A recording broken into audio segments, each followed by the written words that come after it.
নমস্কার সবাইকে। ভেবেছিলাম এখন অন্তর্জলি যাত্রার পরের পর্বটা দেব, কিন্তু এখন থাক, এখন একটা নতুন উপন্যাস পড়া শুরু করি। বুঝতেই পারছি অনেকের একটু খটোমটো লাগছে, কারণ অন্তর্জলি যাত্রার ভাষা একটু কঠিন। আমি জেনেই পড়তে শুরু করেছি যে বেশি মানুষ হয়তো শুনবেন না, তবু আমি চাইছি একটু অন্যরকম কিছু পড়তে, খুব পুরনো কিছু লেখা। আমি তো প্রথমেই বলেছিলাম কমল কুমার বাংলার দুর্বোধ্যতম লেখকদের একজন। সেটি আমি নিজেও পড়তে গিয়ে টের পাচ্ছি, বাকিরা যারা শুনেছেন তারাও নিশ্চয়ই বুঝতে পারছেন। তবু আমি অন্তর্জলি যাত্রা পড়ব, একটা অন্যরকম অভিজ্ঞতা হবে নিজের বা যারা শুনবেন তাদের। যে কজন শুনবেন আমার তাতেই শান্তি, কিন্তু বাকিদেরকে তো অপেক্ষায় রাখলে চলে না। তাই আমি সাথে সাথে আরেকটি উপন্যাস পড়ছি। প্রখ্যাত নাট্যকার এবং মঞ্চাভিনেতা শ্রী মহেন্দ্রনাথ গুপ্তের লেখা বউডুবির খাল। এটি আমার নিজের পড়া একটি উপন্যাস, আপনাদেরকে শোনাবো আজকে। চলুন শুরু করি। বউডুবির খাল লিখেছেন শ্রী মহেন্দ্রনাথ গুপ্ত। খোকন ঘুমাও মানিক ঘুমাও, ঘুমাও জাদু সোনা, ঘুমের দেশে মামনি তোর করবে আনাগোনা। ঘুমপাড়ানি গান গায় গাঁয়ের এ ওরা, নদীর ধারে বাঁধানো ঘাটে সাঁজের পিদিম জেলে। রশি তিনেক দূরে জটা মেলে দাঁড়িয়ে আছে বুড়ো বট, গাছতলায় বসে শশী পাগলা গাঁজা টানে। রোজ সন্ধেবেলায় সে বউডুবির খালের ধারে এই বটতলায় আসে, গাঁজায় দম দিয়ে ঢুলু ঢুলু চোখে ঘুমপাড়ানি গান শোনে। এ গানের সঙ্গে যেন তার নারীর সম্পর্ক, এমনই টান। হবে না কেন? গাঁয়ের বউ ঝি সবাই এ গান শিখেছে তারই কাছে। বউডুবির খালের সঙ্গে জড়িয়ে আছে যে কাহিনীটি, শশী মাঝি যে তার জীবন্ত সাক্ষী। সবাইকে ডেকে বারবার শোনায় সেই গল্প, বড় করুণ কাহিনী। বলতে বলতে শশীর শীর্ণ গণ্ড বেয়ে জলের ধারা নামে, তবু কি যেন একটা আনন্দের অনুভূতি তাকে উত্তেজিত করে তোলে। শ্রোতা পেলেই শশী বলতে শুরু করে, নদীতে নৌকো বেয়ে যাচ্ছি, চলনদার একটি বামুন বাড়ির বউ, কোলে তার চাঁদপানা খোকা। চিঠি এসেছে, বউটির স্বামীর অসুখ, তাই স্বামীকে দেখতে হিজলদিঘি গাঁয়ের কাছারি বাড়িতে যাচ্ছে বউটি। সন্ধে হয়ে এলো, তিথিটা মনে নেই, দ্বিতীয়া কি তৃতীয়া হবে। রূপোর হাঁসুলির মতো এক ফালি চাঁদ উঠল আকাশে, আবছা আলোয় চিকমিক করছে গাঙ্গের জল। দুধারে সবুজ ধানের খেতে বেলে হাঁস আর গাংচিল মাঝে মাঝে ডানা ঝাপটা দেয়। ছোঁ মেরে পুঁটি মাছ ধরে উড়ে যায় গাংচিল আর বক। ওই তো এসে গেছে, আর গোটা চারেক বাঁক পার হলেই হিজলদিঘির মঠ বাড়ির চূড়ো নজরে পড়বে। আয়নার মতো পরিষ্কার নীল আকাশ। দেখতে দেখতে কোথা হতে কালো মেঘ ধেয়ে এলো, ইন্দ্ররাজার লড়াইয়ের হাতির পাল যেন। সঙ্গে সঙ্গে বিদ্যুতের ঝলকানি, দল বাঁধা কালো হাতিগুলিকে কে যেন আগুনের ডাঙ্গস মারছে। তারা হাঁক দিয়ে ছুটছে আকাশের আঙিনায়। কুলোর মতো কানে ঝড়ের ঝাপটানি, সুর তুলে ঢালছে জলের ধারা। সঙ্গে সঙ্গে খেপে ওঠে গাঙের জল। পাতালপুরীর হাজারো কালনাগিনী যেন গর্জে ওঠে ঢেউয়ের তালে। পাহাড় প্রমাণ ঢেউ, তার দাপটে ছোট্ট ডিঙি নৌকো দুলতে থাকে মোচার খোলার মতো। ভয় পেয়ে কেঁদে ওঠে কচি খোকা। বামুন বউটি তাকে বুকে জড়িয়ে ঘুম পাড়াতে চেষ্টা করে। মাঝে মাঝে বিদ্যুতের ঝিলিক এসে তার ভয় কাতুরে মুখের ওপর খেলা করে যায়। সে তবু গান গায়, খোকন ঘুমাও মানিক ঘুমাও, ঘুমাও জাদু সোনা, ঘুমের দেশে মামনি তোর করবে আনাগোনা। দরিয়ার 5 পীরকে শিরনি মানত করলুম, মা দুর্গাকে ডাকলুম, কিন্তু ঝড়ের গোঙানিতে এসে ডাক বুঝি তাদের কানে পৌঁছল না। নৌকো বানচাল হয়ে ডুবে গেল মাঝ গাঙ্গের রাক্ষসে ঢেউয়ের ছোবলে। আধিয়ারে খুঁজে পাইনি বউটিকে, খুঁজে পাইনি সেই কচি খোকাটিকে। দুদণ্ড পর ঝড় থামল, গাঙের জল আবার বেদের মন্তরে বশ করা সাপের মতো ফনা নামিয়ে ঠান্ডা হয়ে গেল। কিন্তু কোথায় সেই বউটি? কোথায় তার খোকন? ভোরের সিঁদুরে আলোয় দেখলুম ওই যেখানে বউঝিরা গান গায়, ওখানে বালুর চড়া আলো করে মেঘের মতো কালো চুল এলিয়ে শুয়ে আছেন যেন মা দুর্গা। কোলের কাছে মায়ের আঁচল টেনে খেলা করছে সোনার কার্তিক। কাছে গিয়ে বুঝলুম মায়ের পুজো শেষ, আজ বিজয়া দশমী। কার্তিককে বুকে তুলে নিলুম।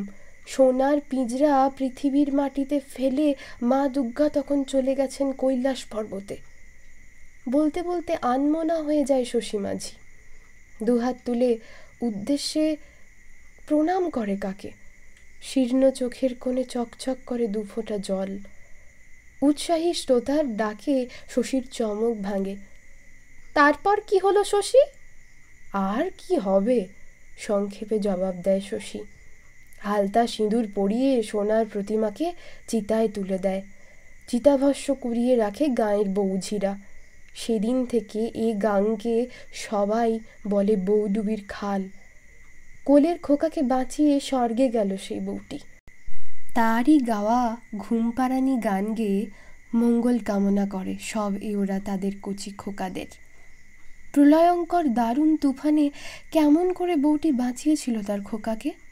কোন দৈব শক্তি এসে রক্ষা করলো পাহাড় প্রমাণ ঢেউয়ের গ্রাস থেকে ওই নধর শিশুকে? শশী তা বলতে পারে না। খোকাটিকে সে নিরাপদে পৌঁছে দিয়েছিল তার অসুস্থ বাপের কাছে। সে খোকা আজ কত বড় হয়েছে, দেখতে কেমন হয়েছে, কোন দূর দেশে রয়েছে কে জানে। সামনে খোলা ম্যাপ নিয়ে বসে আছে দীপঙ্কর। ছোট বোন অনুকে পেন্সিলের ডগা দিয়ে দেখিয়ে দেয় Mediterranean, Pacific ocean, African deserts, Mount Everest, Alps, পৃথিবীর আরও কত বিস্ময়কর দ্রষ্টব্য স্থান। কত দূর দেশ দেখতে সে চলে যাবে তার ঠিক ঠিকানা নেই। মাথার ঝাঁকড়া চুল সরিয়ে দাদার গা ঘেঁষে দাঁড়ায় অনু। বড় বড় চোখ দুটি পাকিয়ে অবাক হয়ে দাদার মুখের পানে তাকায়। এত দূর দেশে চলে যাবে তার দাদা? 12 বছরের দীপঙ্কর আজ 7 বছরের অনুরাধার কাছে যেন দিগ্বিজয়ী সেকেন্দার শাহর মতো বিস্ময়ের বস্তু হয়ে ওঠে। খুব কাকুতি করে বলে, আমাকেও সঙ্গে নিবি তো দাদা? মুখে একটা অদ্ভুত শব্দ করে অবজ্ঞার হাসি হেসে ওঠে দীপঙ্কর। ও, এখান থেকে দিনুপালের ফুলুরির দোকানে যেতে হিম্মতে কুলো না, উনি যাবেন পৃথিবী ভ্রমণে।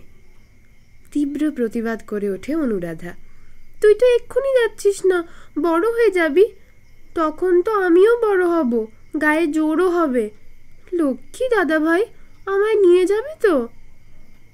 একটু ভেবে এইবার দীপঙ্কর সম্মতি দেয়। যাবি? আচ্ছা, আমায় চিঠি দিস। বিস্মিত অনুরাধা জিজ্ঞাসা করে, চিঠি? বারে, কোথাকার হাবা মেয়ে, বড় হলেই তো মেয়েদের বিয়ে হয়ে যায়, তখন তো তুই পরের বাড়ি থাকবি। তাই তো, অনুরাধা তো এতটা তলিয়ে দেখেনি। পরের বাড়ি থেকে তবে দাদাকে চিঠি লিখতে হবে, কিন্তু ডাক টিকিট? হঠাৎ কি কথা মনে পড়ে গেল। ছুটে গিয়ে আলমারি থেকে একখানা মস্ত বড় খাতা বার করে এনে দাদার সামনে খুলে দিল। দেখ দাদা, কত ডাক টিকিট জমিয়ে রেখেছি, এইগুলো ইঁটে তোকে চিঠি দেবো। হ্যাঁ? খাতাটায় এক ধাক্কা মেরে দীপঙ্কর বলল, তুই একটা গবেট নাম্বার 1। ই তো সব পুরনো ডাক টিকিট, ওতে চিঠি যায় কখনো? তবে নতুন টিকিট কিনবো।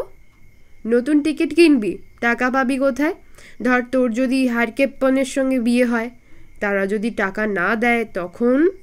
একটু ভেবে অনুরাধা জবাব দিল, তখন তুই টাকা দিবি। আমার বয়ে গেছে, তখন তো তুই পর হয়ে যাবি। কাঁদো কাঁদো কণ্ঠে অনুরাধা শুধায়, আমি পর হব? তা বই কি, বিয়ে দেওয়া মানেই মেয়েদের পর করে বাড়ি থেকে দূর করে দেওয়া। উদ্যত অশ্রু আর বাঁধ মানল না, ঝরঝর করে ঝরে পড়ল দুই গাল বেয়ে। ঝড়ের মতো সে বেরিয়ে গেল ঘর ছেড়ে। এই অনু, শোন শোন, বাব্বা, চোখ তো নয়, যেন টালার ওয়াটার ট্যাঙ্ক। ম্যাপখানি গুটিয়ে রেখে দীপঙ্করও ঘর ছেড়ে বেরুল। জমিদার বাড়ির কাছারি ঘর, বহু প্রাচীন জমিদার বংশ, এককালে লাঠির জোরে মাটি দখল করেছিলেন। খাজনা আদায় না হলে গুরুগম্ভীর কণ্ঠে নায়েবকে হাঁক দিয়ে বলতেন, লাল ঘোড়া ছুটিয়ে দাও। আর সেই হুঙ্কারের সঙ্গে সঙ্গেই রাতের কালো আকাশকে রক্তাক্ত করে লক্ষ লক্ষ দুরন্ত শিখা গর্জে উঠত। অবলা জীবগুলির একটানা চাপা কান্না চৌচির হয়ে ফেটে পড়ত নিঃসীম দিগন্ত রেখায়। হুকুম দিয়ে ঘোড়ার খুরের আওয়াজ তুলে যেদিকে মিলিয়ে যায় জমিদারের ছায়ামূর্তি, সেই আবছা আলো ঘেরা বনান্ত সীমায় ঘরপোড়া মানুষগুলির কান্না এ বাড়িতে পৌঁছতে পারে না। জলসাঘরে ততক্ষণ বেজে ওঠে লখনৌয়ের সারেঙ্গির তাহার যন্ত্রগুলি ঝংকার তুলে। চটুল কটাক্ষহীনে লীলায়িত ভঙ্গিতে নাচে রতনবাই, রুমাবাই, ছলকে ওঠে রঙিন পানপাত্রে ফ্যানোচ্ছল দ্রাক্ষা, সব ঠিক রক্তের মতো রাঙা। লাল ঘোড়া ছোটে জমিদারের শিরায় শিরায়। সে এককালের কথা। চৌধুরী বংশের সেই সব কীর্তিমান পুরুষেরা আজ আশ্রয় নিয়েছেন দেওয়ালের গায়ে। মোটা ফ্রেমে বাঁধানো, জায়গায় জায়গায় রং চটে যাওয়া তৈলচিত্রে। ছবিগুলির নিচেই মস্ত বড় ফরাস পাতা। ফরাসের একপাশে বসে দাবা খেলছেন জমিদার শ্রীপতি চৌধুরী আর দেওয়ান গোলক ভট্টাচার্য। ঝাড় লণ্ঠনটা মাঝে মাঝে হাওয়ায় দুলছে। কেঁপে ওঠা আলো আঁধারিতে দেওয়ালের তৈলচিত্রগুলির ফ্রেমের ভেতর থেকে যেন প্রেতাত্মারা থেকে থেকে বেরিয়ে আসতে চাইছে। শ্রীপতি চৌধুরী, গোলক ভট্টাচার্য, জমিদার আর দেওয়ান, এর চেয়ে বড় আরেকটি সম্পর্ক, তারা উভয়ে বাল্যবন্ধু, সহপাঠী। পৌরত্বের সীমায় এসেও বাল্য সৌহার্দ্য বিস্মৃত হননি এরা কেউ। খেলায় আজ মন বসছিল না দেওয়ানজির।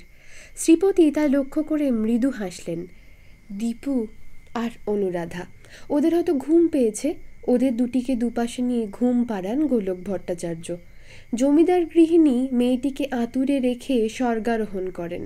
সেই থেকে মেয়েটিকে বুকে তুলে নিয়েছেন গোলক। মুখে বলেন, আমার যেন ভরত রাজার অবস্থা হয়েছে, হরিণ শিশুর মায়ায় বাঁধা পড়েছি। কোলে এসে ঝাঁপিয়ে পড়ে অনু। কোকড়ানো চুলগুলি সযত্নে মুখ থেকে সরিয়ে দিয়ে গোলক আশ্চর্য হয়ে যান।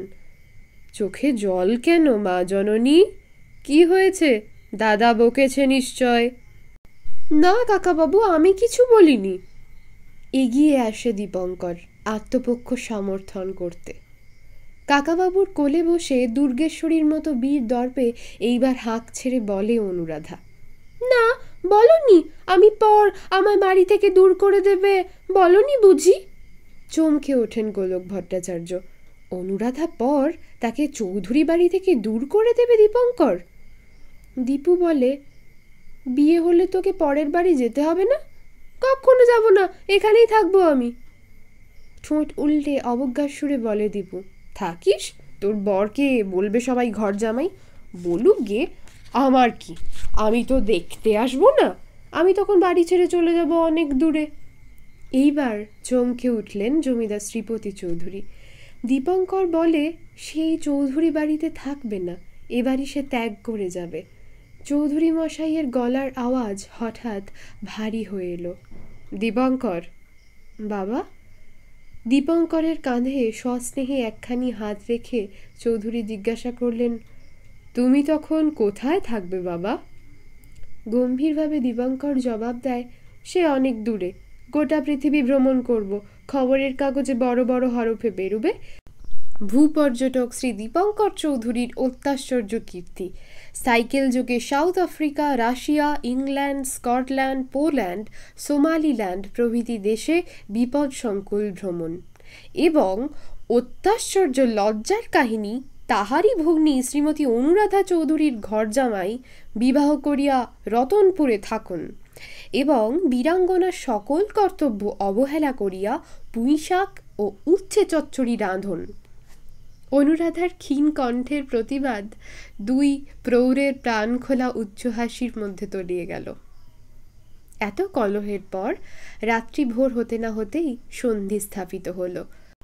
সন্ধির শর্ত অনুসারে দীপু অনুকে নিয়ে চুপি চুপি রওনা হলো চিতলমারির বিলে। অনেক পদ্মফুল ফুটে আছে সেখানে।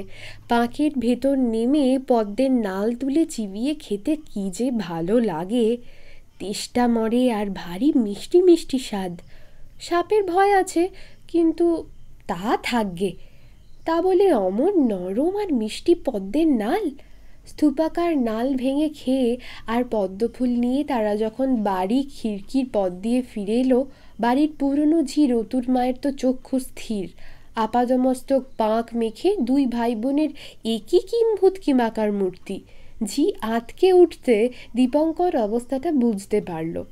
আঙুল দিয়ে মাটিতে নিজেদের ছায়া দেখিয়ে দিল এবং দৃঢ়তার সঙ্গে রতুর মাকে বুঝিয়ে দিল যে তাদের দেখে আশঙ্কার হেতু মাত্র নাই, তাদের শরীরের ছায়াই তার প্রমাণ। রতুর মা আশ্বস্ত হলো বটে, তবু প্রতিবাদ করে বলল, তোমার এসব মতি গতি ভালো নয় দাদাবাবু।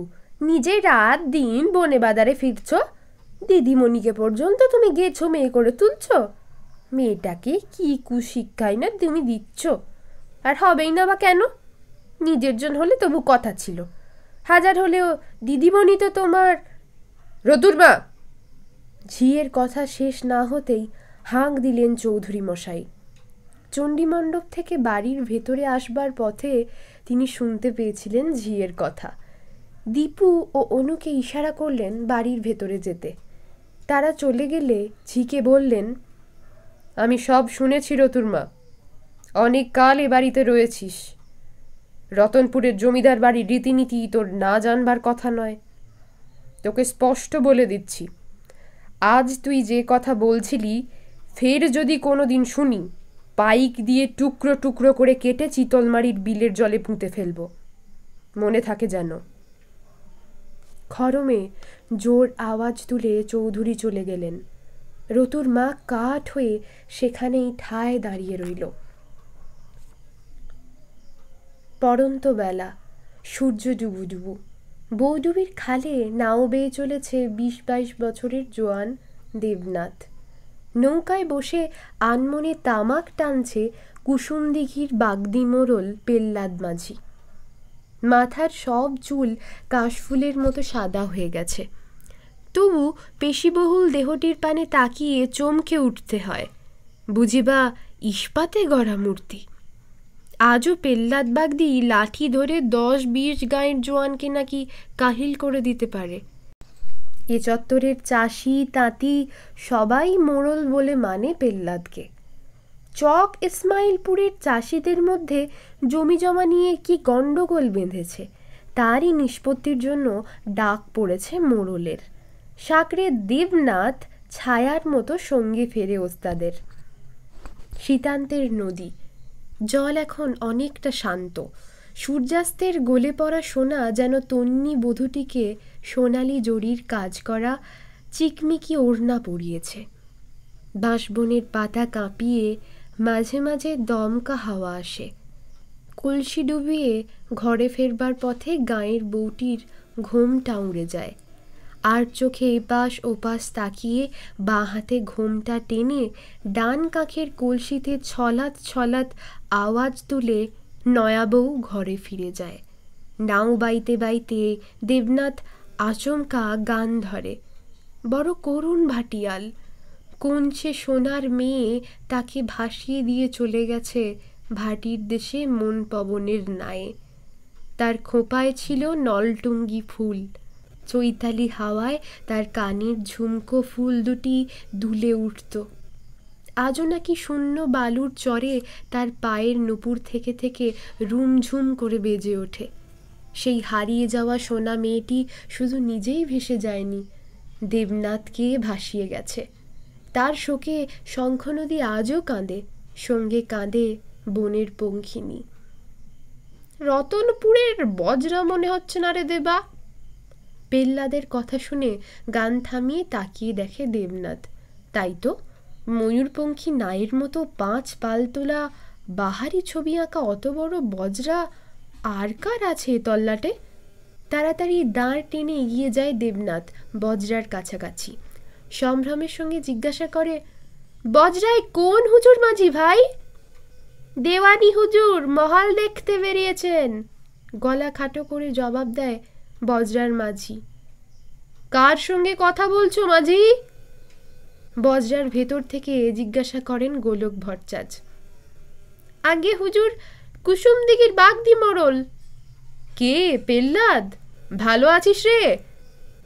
জানালা দিয়ে বাইরে তাকালেন দেওয়ানজি। এঁকে হুজুর, শ্রীচরণ আশীর্বাদে। পেল্লাদ আর দেবনাথ দুজনেই তাদের নৌকা থেকে দুহাত জুড়ে মাথা নুইয়ে প্রণাম জানালো দেওয়ানজিকে। তারা রতনপুরের প্রজা নয়, কিন্তু দেবতার মতো মান্য করে দেওয়ানজিকে। প্রতি বছর রাস উৎসব দেখতে যায় রতনপুরের জমিদার বাড়িতে। কৌতূহলী দুটি কিশোর মুখ দেওয়ানজির পেছন থেকে উঁকি দিচ্ছিল। নজরে পড়তে একগাল হেসে উঠল পেল্লাদ। এই যে আমাদের দাদা বাবু, দিদিমণিও সঙ্গে এসেছেন দেখছি। পেন নাম হই আপনাদের। বৌডুবির খালের এদিকটায় ওরা কখনো আসেনি, বাড়িতে সারাদিন দুষ্টুমি করে বেড়ায়, তাই ভাবলুম সঙ্গে নিয়ে চলি। তা বেশ করেছেন হুজুর, এ গাং দেখলে পুণ্যি হয়। ওদের সেই ঘাটটাও একবার দেখিয়ে নিয়ে যাবেন। হ্যাঁ, এসেছি যখন সে তো দেখবেই। একটু অন্যমনস্ক হয়ে যেন খানিকটা আপন মনে জবাব দেন দেওয়ানজি। বাঁ দিকের ওই বাঁকটা ঘুরেই পেল্লাদদের নৌকা ছোট খালে পড়বে। চক ইসমাইলপুরের ওই নৌকোপথ। পেল্লাদ আবার উদ্দেশ্যে প্রণাম করল দেবনাথ। দেওয়ানজির সেদিকে লক্ষ্য নেই। উদাস দৃষ্টিতে তাকিয়ে রইলেন শূন্য আকাশের পানে। টুকরো টুকরো হালকা মেঘ ভেসে যায়। দু চারটে বক ডানা মেলে মিলিয়ে যায় দৃষ্টির আড়ালে। দেওয়ানজি তাকিয়ে থাকেন। বৌডুবির খাল, বড় অদ্ভুত নাম তো। দেওয়ানজির চমক ভাঙে দীপুর জিজ্ঞাসায়। আচ্ছা কাকা বাবু, এই খালের নাম বৌডুবির খাল কেন হলো? দেওয়ানজি একটু চুপ করে থাকেন। একটু কেশে বোধহয় গলাটাকে একটু পরিষ্কার করে নেন। তারপর আস্তে আস্তে বলেন, 12 বছর আগে এই একটি বউ এই খালে নৌকোয় যাচ্ছিল। ঝড় উঠে নৌকো ডুবি হলো। বউটি তার কোলের খোকাটিকে বাঁচিয়ে নিজে ডুবে গেল। বউটি মরে গেল? জিজ্ঞাসা করে দীপু। না, কোলের খোকাকে বাঁচিয়ে দেবী প্রতিমার মতো যে ডুবে যায় সে তো মরে না, সে যে দেবী। একটু থেমে অস্ফুট কণ্ঠে বলেন, হয়তো এই জলের নিচে সে ঘুমিয়ে আছে। বৃদ্ধ গোলকনাথের গলার স্বর কেঁপে উঠে থেমে গেল। তখন রাত্রি প্রায় নেমে এসেছে। সেই ঈষৎ অন্ধকারেও মনে হলো বৃদ্ধের চোখের কোণে কি যেন চকচক করছে। দীপু আর অনুকে সহসা বুকের কাছে টেনে নিয়ে তাদের মাথায় আস্তে আস্তে হাত বোলাতে লাগলেন। কিন্তু তবু তো মনের ঝড় থামে না। 12 বছর আগেকার সেই ঝড়ের রাত্রি। হিজল দিঘির কাছারি বাড়িতে কঠিন রোগ যন্ত্রণায় কাতরাচ্ছেন গোলকনাথ।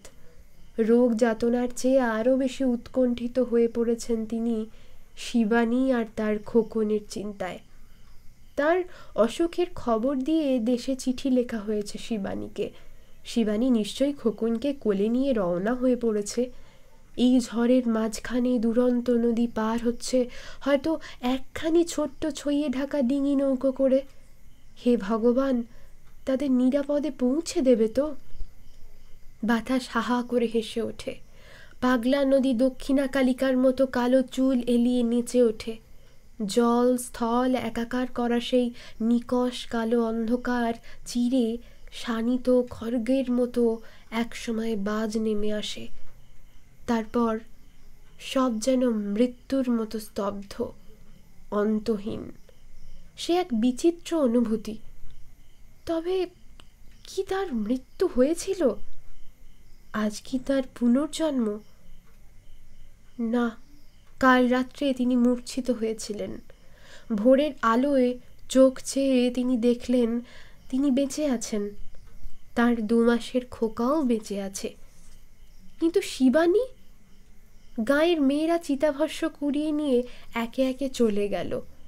দিন গেল, আবার সন্ধ্যা নেমে এলো। একা সেই নদীর ঘাটে গোলকনাথ, কোলে তার খোকনমণি। সারা দিন মায়ের বুকের দুধ পায়নি, হাত পা ছুঁড়ে কেঁদে কেঁদে ক্লান্ত হয়ে ঘুমিয়ে পড়েছে। বন্ধু ডাক শুনে মুখ তুলে তাকালেন গোলকনাথ। অশ্বত্থের ডালের ফাঁকে যেটুকু ভাঙা চাঁদের আলো পড়েছিল তাতেই চিনলেন আগন্তুককে। রতনপুরের জমিদার শ্রীপতি চৌধুরী, তাঁর বাল্যবন্ধু। খবর পেয়ে তোমায় নিতে এসেছি বন্ধু। আমার সন্তান নেই, তোমার খোকন আজ হতে আমার ছেলে। রতনপুরের অন্ধকার চৌধুরী বাড়িতে ওই জ্বালাবে দীপের শিখা। ও হবে দীপঙ্কর, আমাদের দীপু। শ্রীপতি চৌধুরী পরম আগ্রহে খোকনকে বুকে তুলে নিলেন। শ্রীপতি চৌধুরীর সঙ্গে নিঃশব্দ ছায়ামূর্তির মতো গোলকনাথও চলে এলেন রতনপুরে। হ্যাঁ, সে আজ 12 বছর আগের কথা। সেই হতে দীপুকে সবাই জানে শ্রীপতি চৌধুরীর ছেলে। আর অনুরাধা, সে তো জন্মেছে অনেক পরে, মাত্র 7 বছর হলো। ওরা দুটি ভাই বোন, ওদের ভালো হোক, ওদের কল্যাণ হোক। দুজনের মাথায় আস্তে আস্তে হাত বোলাতে থাকেন গোলকনাথ। রাত্রে বজরায় শুয়ে উসখুস করছে দীপু। পাশটিতে অনু ঘুমে নেতিয়ে পড়েছে। দীপুর চোখে ঘুম আসে না। ব্যস্ত হয়ে জিজ্ঞাসা করেন গোলকনাথ, অমন করছো কেন দীপু? অসুখ করেনি তো? দীপু ঘাড় নেড়ে বলে, না। তবু গোলকনাথ তার কপালে হাত রাখেন। না, জ্বর হয়নি তো। রাত অনেক হয়েছে, নড়াচড়া করো না, চোখ বুজে ঘুমিয়ে পড়ো। দীপু চোখ বুজে ভাবে সেই বউটির কথা। এই ঘাটেই নাকি সে দেবী প্রতিমার মতো ডুবে গিয়েছিল। সে মরেনি, জলের নিচে ঘুমিয়ে আছে। আচ্ছা, জলের ভেতর নেমে গেলে কেমন হয় তাকে খুঁজে আনা যায় না? কত রূপকথার গল্প শুনেছে, জলের নিচে বরুণ রাজার দেশের কথা, প্রবালপুরীর সাগরিকার কথা। সাগরিকার দেশে গিয়ে সে কি একবার দেখে আসবে সেই বউটিকে যে তার খোকনকে বাঁচিয়ে নিজে ডুবে গেল? ভাবতে ভাবতে কখন একসময় দীপু ঘুমিয়ে পড়ল। নিশুতি রাত। খাতাপত্র দেখা শেষ করে ঘুমিয়ে পড়েছেন গোলকনাথ। পাশে তার গলা ধরে ঘুমোচ্ছে দুটি ভাই বোন। বজরার খোলা জানালা দিয়ে বেলে জ্যোৎস্না এসে লুটিয়ে পড়েছে তাদের ঘুমন্ত চোখে মুখে। মাঝি মাল্লা কেউ জেগে নেই। চারিদিক নিঝুম। এক টানা ঝিঝি পোকার ঐক্যতান মাঝে মাঝে কেটে যায় দূর গাঁয়ের কুকুরের বিলম্বিত ডাকে। দীপু স্বপ্ন দেখে, চিতলমারির বিলে মেলা বসেছে, দুর্গাপূজার ভাসানের মেলা। চৌধুরী বাড়ির চালচিত্তির দেওয়া প্রকাণ্ড প্রতিমাখানা আরতির ধূপের দোঁয়ায় ঢেকে গেছে। প্রতিমা ঘামছে, ঠোঁটে নাকের ডগায় কপালে বিন্দু বিন্দু ঘাম। মা দুর্গার মুখের হাসিটি কি মিষ্টি আর কি করুণ। দীপুর পানে তাকিয়ে মা দুর্গা যেন বলছেন, মাত্র 3 দিন থেকেই তোমাদের ছেড়ে চলে যেতে ইচ্ছে করছে না। দীপুও বলতে চায়, তোমাকেও যেতে দেব না মা দুর্গা। বলতে অনেক চেষ্টা করে, কিন্তু কিছুতেই মুখ দিয়ে সেই কথা বের হয় না। এ কি, এত চেষ্টা করেও মুখে কথা ফুটছে না কেন তার? অস্ফুট গঙ্গানির মতো আওয়াজ হয়। বাবাকে বলতে চায়, কাকাবাবুকে বলতে চায়, ওগো তোমরা মা দুর্গাকে ডুবিয়ে দিও না। তার অস্ফুট আর্ত কাকুতি কোথায় তলিয়ে যায় 20-25টা ঢাকের বাজনায়। প্রতিমা বিসর্জন হয়ে যায়। ধর্মর করে উঠে বসে দীপু। এ কি অদ্ভুত স্বপ্ন! না, সামনের পুজোয় সে কিছুতেই মা দুর্গাকে জলে ডুবিয়ে দিতে দেবে না। জানালা দিয়ে বাইরে তাকায়। ও কি, খালের জলের ভেতর থেকে আস্তে আস্তে কে উঠে আসছে? মা দুর্গা? হ্যাঁ তাই তো, কিন্তু একই রকম ধারা। দেহটি যেন স্বচ্ছ কাঁচের মতো। ভেতর থেকে নদীর জল, ওপারের গাছপালার ছায়া সব ফুটে উঠছে। জমাট কুয়াশা?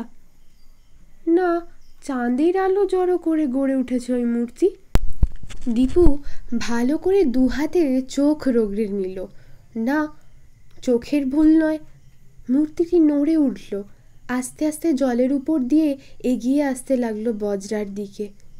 দীপু ভাবে, মা দুর্গা হলে তার 10খানা হাত গেল কোথায়? হাতে হীরা, মুক্তার কাঁকন, চুড়ি নেই তো, শুধু দুগাছা শাখার রুলি, পরনে লাল পাড় দিশি শাড়ি, মাথায় মুকুট নেই, কিন্তু কপালের সিঁদুরের টিপটি ঠিক তেমনি জ্বলজ্বল করছে। কপালে, নাকের ডগায় ওই তো তেমনি ঘাম হচ্ছে, সেই আরতির সময়কার ধূপের ধোঁয়ার ঘাম। মুখে তেমনি মিষ্টি হাসি, তেমনি ম্লান হাসি। প্রতিমা নিরঞ্জনের সময় দীপু এই হাসি দেখেছে। দশমীর পর শূন্য নাট মন্দিরে দাঁড়িয়ে মায়ের বেদির দিকে তাকিয়ে ওই হাসির কথা মনে পড়েছে। বুকের ভেতরটা ব্যথায় মোচড় দিয়ে উঠেছে। না থাক 10খানা হাত, না থাক হীরের মুকুট। দীপুর বুঝতে এতটুকু ভুল হলো না যে ইনি মা দুর্গা। বজরার জানলার একেবারে কাছাকাছি চলে এসেছে সেই স্বচ্ছ মূর্তি। স্থির দৃষ্টিতে তিনি তাকালেন দীপুর দিকে। ও চোখের পানে তাকিয়ে দীপু আর চোখ ফেরাতে পারে না।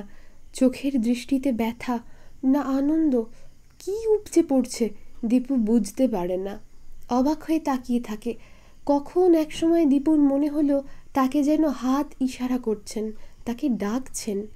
দীপু মন্ত্রমুগ্ধের মতো বেরিয়ে গেল বজরা থেকে, অনুসরণ করলো সেই স্বচ্ছ সঞ্চরমান মূর্তিটিকে। একটু পরে ঝুপ করে আওয়াজ হলো নদীর জলে। জেগে ওঠে বালিকা অনুরাধা। এ কি, দাদা পাশে নেই কেন? শঙ্কিত চোখে এদিক ওদিক তাকিয়ে ডাকে, দাদা, দাদা গো। জেগে ওঠেন গোলকনাথ। কি হলো অনু? কাঁদো কাঁদো হয়ে জবাব দেয় অনু, দাদা। তাই তো, কোথায় গেল দীপু? দীপু, দীপু! বাইরে ছুটে এসে মাঝি মাল্লাদের ডেকে তোলেন। ওরে ওঠ, সর্বনাশ হলো বুঝি, জলে ঝাঁপ দে, দীপুকে খুঁজে আন। 7-8 জোয়ান ঝাঁপ দিল জলে। খালের জল তোলপাড় করে তোলে তারা। চিৎকার করে ডাকে, দাদাবাবু, দাদাবাবু গো।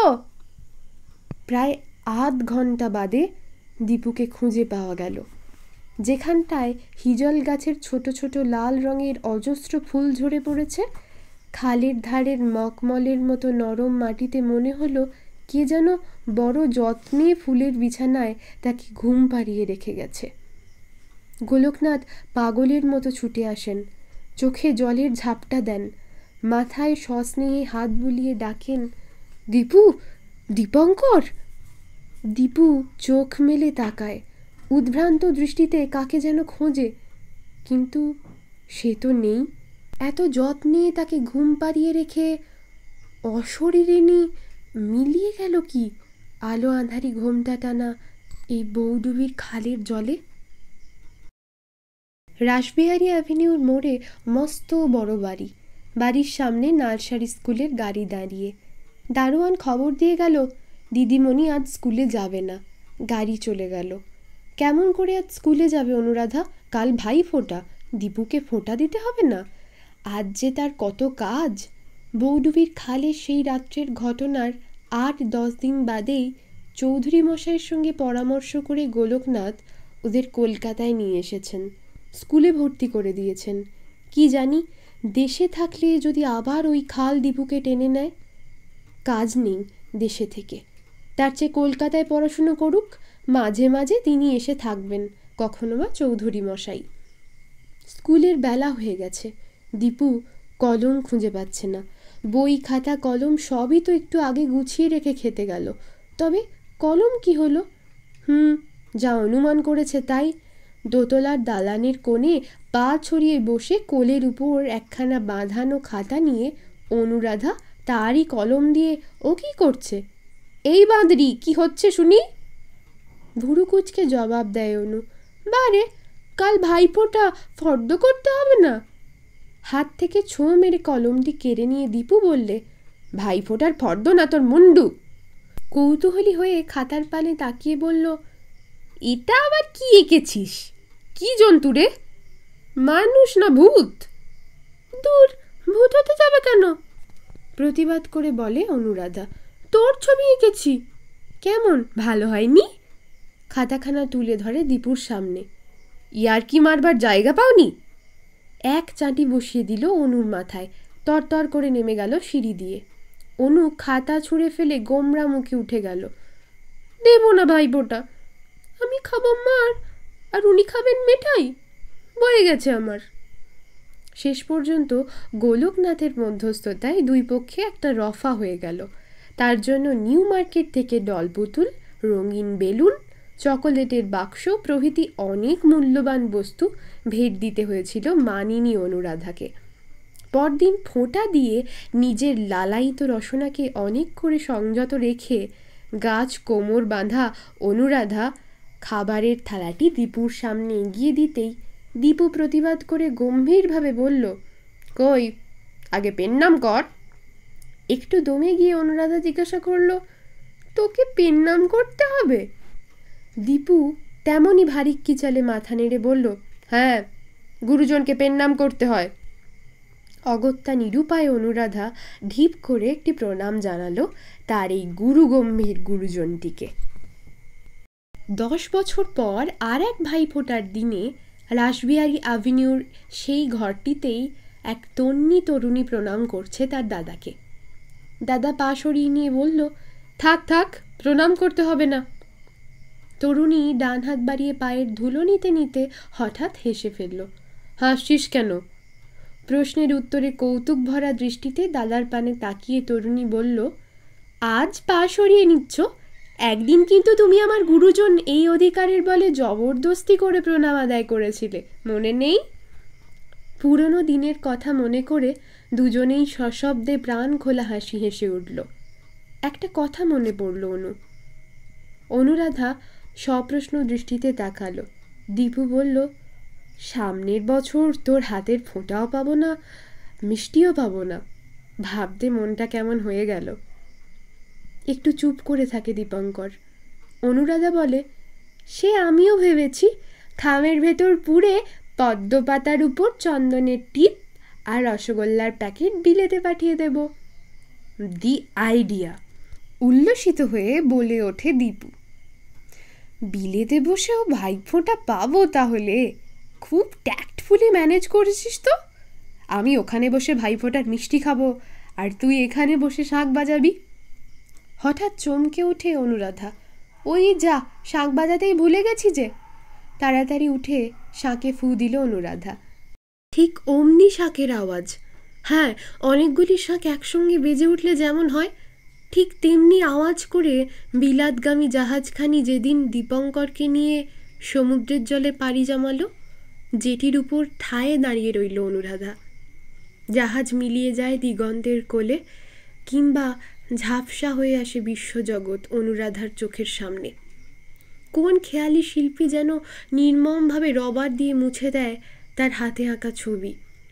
তার 19 বছরের জীবন কেটেছে যার সঙ্গে, একটি দিনও যার সঙ্গে ছাড়াছাড়ি হয়নি, সেই দাদা আজ তাকে ছেড়ে চলে যাচ্ছে কত দূর দূরান্তে।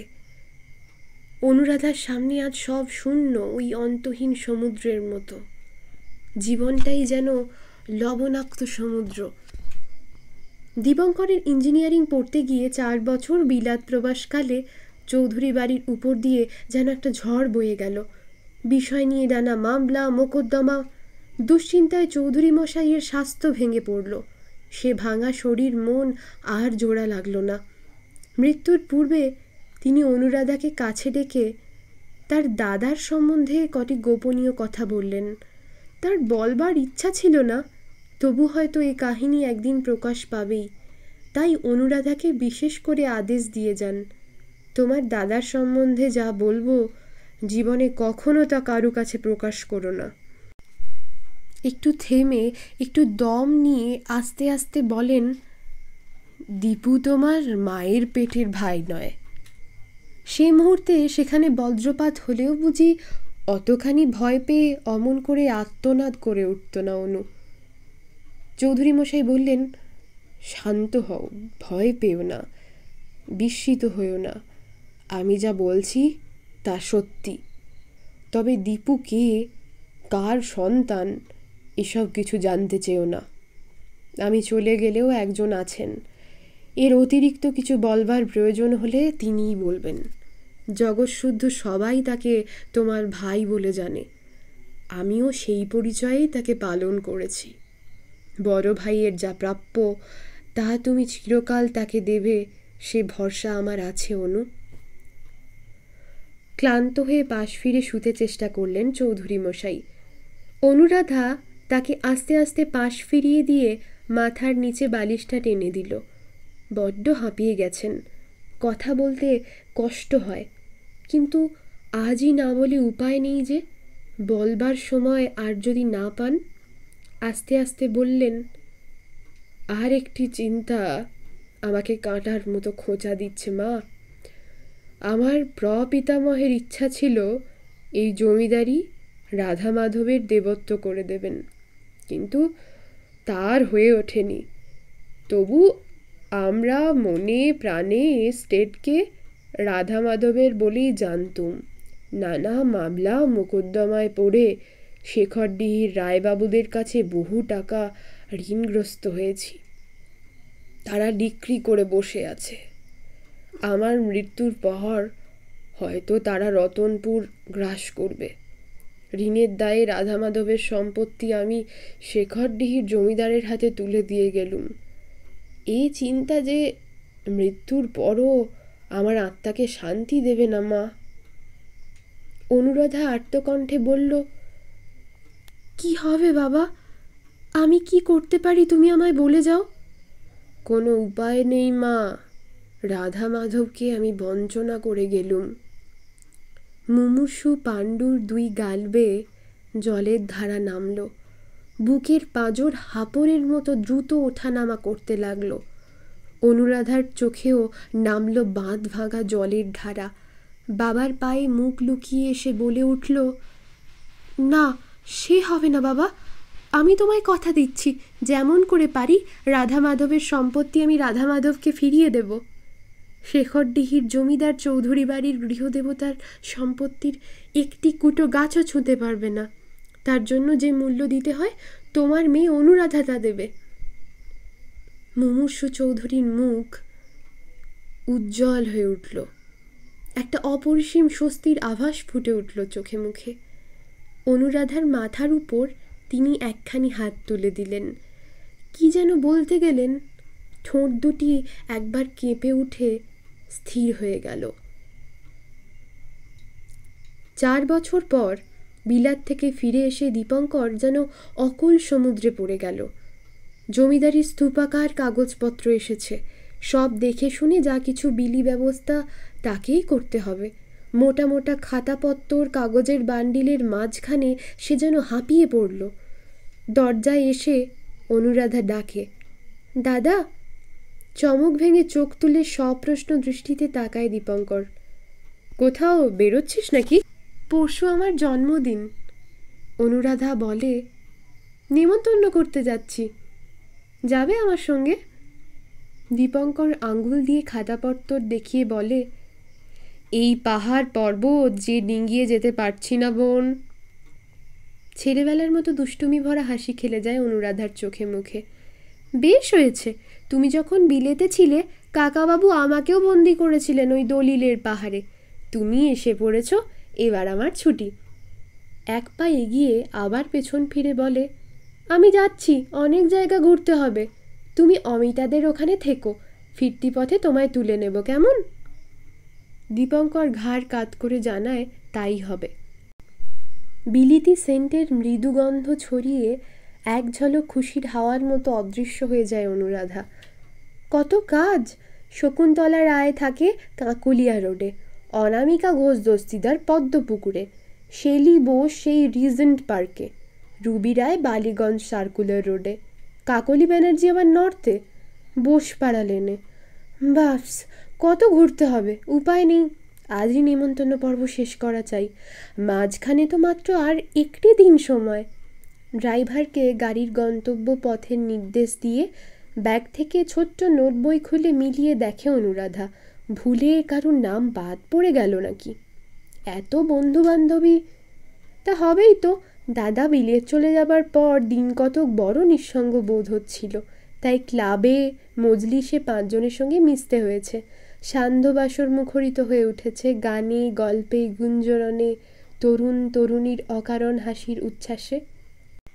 তাছাড়া অনুরাধার পরিচ্ছন্ন মার্জিত রুচি, অত্যন্ত সরল অথচ আভিজাত্যপূর্ণ চালচলন, 19টি বসন্তের বিকশিত পুষ্পরুচি তনুদেহের এমন একটা আকর্ষণী শক্তি ছিল যা চুম্বকের মতো প্রথম পরিচয়ের মুহূর্তটিতেই যেন অজ্ঞাতে কাছে টেনে নেয়। বন্ধুবান্ধবীদের সবাইকেই যে অনুরাধা পছন্দ করে তা নয়, যেমন ওই শেলি বোস ফিরিঙ্গি মেয়েদের মতো ছোট করে চুল ছেঁটেছে, ঠোঁটে সব সময় লিপস্টিক মাখা, কথা কয় খানিকটা বাঁকা করে, বেহায়াপনা দেখে এমন হাসি পায় অনুরাধার। আর রুবিটা এমন ব্যাটা ছেলে ঘেঁষা, গায়ে পড়ে ছেলেদের সঙ্গে ওরকম নোংরামি অনুর একটুও ভালো লাগে না। তবে মেয়েটার মন কিন্তু বেশ সরল, কথায় কথায় সেম বলে, খুঁড়ের মতো হাই হিল জুতো ঠুকে কবি পল্লব সেনকে এমন নাস্তানাবুদ করে দেখে অনুরাধার হাসতে হাসতে পেটে খিল ধরে যায়। বন্ধু বান্ধবীরা সবাই অনুরাধার অনুরাগী, তবু অনুরাধা কার সঙ্গে দুটো কথা বেশি বলেছে, কাকে দেখে মুচকি হেসেছে, ভ্যানিটি ব্যাগে পুড়তে গিয়ে তার ছোট্ট রুমালখানি মাটিতে পড়ে যাচ্ছিল, কে সসম্ভ্রমে সেখানে কুড়িয়ে দিয়ে অনুরাধার ধন্যবাদ ভাজন হয়েছে, এই নিয়ে মজলিস বসে, দস্তুর মতো আলাপ আলোচনা হয়। পূর্ণিমার কোটালে সমুদ্রের ঢেউয়ের মতো অনুরাধা মাঝে মাঝে এমন উচ্ছ্বসিত হয়ে ওঠে, মনে হয় সে বুঝি রূপে, রসে, গন্ধে তার সমস্ত ঐশ্বর্য অকৃপণ হস্তে উজাড় করে বিলিয়ে দিতে চায়।